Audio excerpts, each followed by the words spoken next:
Well, my area is mainly quantitative research within the field of empirical research.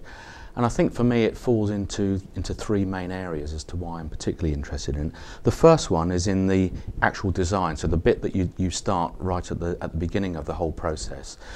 So you have to think ahead, you have to try and think of all the different problems that you might encounter with that particular research. So you try and think of those problems, you try and think of any potential confounding factors that you might come up against, and then you try to design out those particular problems in the trial. And the kind of mental gymnastics that you have to go through in order to do that can be hugely stimulating, and I find that very, very interesting. The second area that's quite nice about empirical research is the contact that you get with patients or participants.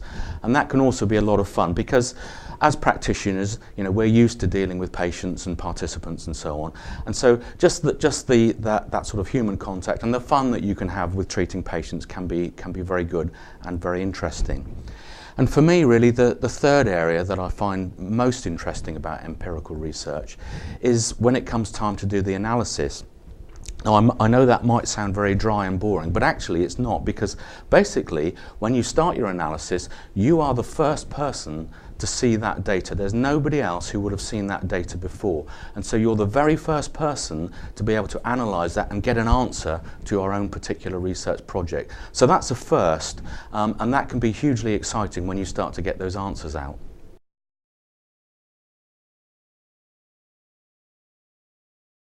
As with any project, there are, of course, problematic areas and areas that are slightly more challenging than others. And I think with empirical research, that probably falls into two main areas. Firstly, the area of there's lots of form filling to do. So trying to get your project through things like ethics and peer review, those kinds of things can be quite onerous, because at every stage of the game you're setting yourself up for criticism. So somebody, an expert in the area, will, for example, peer review your work and criticize it. And so you have to be able to kind of take that on the chin and learn from those comments that you get. But it can be quite hard sometimes to do that.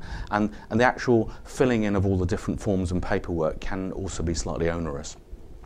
The second area that tends to run into problems with empirical research is recruitment.